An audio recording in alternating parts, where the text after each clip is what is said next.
واتهاي وحادا خدك تليفونك ستة وجرا حمد عبد الله ولوجران أوجي حمدير حمدي سودو مركز حكتا سيدا برها بالشدة عاول وباهيي waxaa la sheegayaa inaad fankii gabi ahaanba aad gabagabaysay arrintan maxaa ka jira waan dhawahay horta ummadda Soomaaliyeed marka ka jawaab maanta salaamaya assalaamu calaykum marka xigta waa la dhacaan arrintaas waa sax anaa go'aansaday anaana page-kii Instagram soo dhigay iyo maxaa la dhahaa marka fanka walaalo waxaan u daayay ilaahay anigoo markastin markastana waalkii iyo ducaynayay hooyada yaa bahay familygayga oo garab taagnaa markaste ayaan ducadoodii u ajibtay markaas dee waxaan kuri aad baan ugu faraxsanahay inaan ka baxo fanka soomaalidana waa marka hore iyo marka dambe mustaqbal ma laha markaa waxaan tiri haddee intaas dhalinyar tahay oo mustaqbalkaaga dadow yahay ibixaantiisa waa iska soo afjar xamda sidaad xamda ka dhawaajisay hooyada amba waalidka baa iga ducayn jiray baa tiri marka ma waxaa loo sabayn karaa in aad fankaas kaga baxday arrimo kaaga yimi familygaaga mise wax kalaa jira familygayga markasta aad bay horta waxmay iyagu caqabad iguma haynin macnihii may markasta dee iguma hanjabi jireen dhibaato iguma haynin laakiin gabadhooda fanka ku jirta iyagoo salaad kasta iskadaan iyo ducaynayeen ma fahanti marka sidaa aanu baan uga baxay caqabad igu timidna may jirin waxaa kuri ilaahay dartii iyo waalidkayga ducadooda loo ajiibay iyo waxaan ku de umada Soomaaliyeed markay joogaan waxaan ku markaas intii faraxsan beenaaneen sidoo kale waxaa sheegtay in fanka uusan lahayn wax mustaqbal ah dhalinyaro badan waxaa jira xamdi ku haminaysa inay fanka meesha ka gaadho iyo meel ka sareysa ay gaadho kuwa maxaa ugu baaqaysaa kolley walaalo horta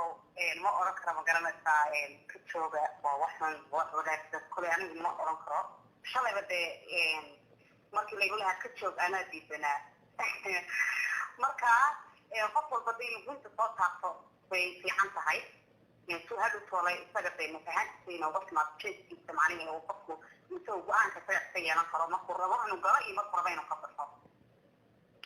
marka maanta aniga waxaan dhalinyar kula dardaarmi lahaa uun macnihii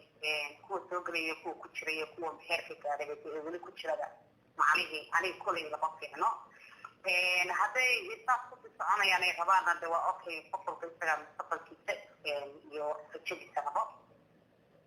marka waxaa leeyahay aniga waa run waxyaabaha aan sheegayo inaan fankaas kaga baxay marka de waa kaas ummadda matalka meesha ku joogaan waxaa leeyahay thank you so much intay garab taagneyd intay ducaynaysay xamdi aad baad umahadsan tahay waxa in badan aada haydeen fanaaniin bulshada qaybaheeda kala duwan madadaaliya waxaana soo badanayay beryihii ugu dambeysay ka bixitaanka fanaaniin caan ah oo codadkoodu lagu raaxaysan jiray arrinta ka bixitaanka fanaaniinta xilligaas soo taraya maxaa kusoo beega baad dhihi kartaa adu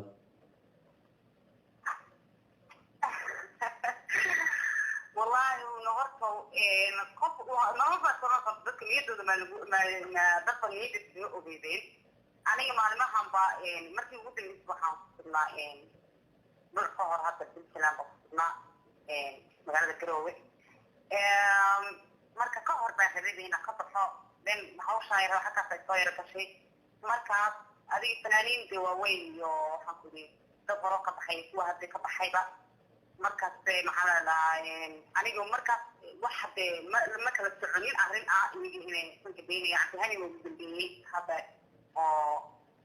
anoo Puntland jooga la baasinayo oo maqlay markaas kabacdina anigooba dee ka bixi rabo waa kaas arrintaas halkaas Puntland ay iga soo gashay marka alxamdulillah wallahi aad baan ugu faraxsanahay qof kastoo kasoo baxa iyo qof walboo dee danihiisa maxaa la dhahaa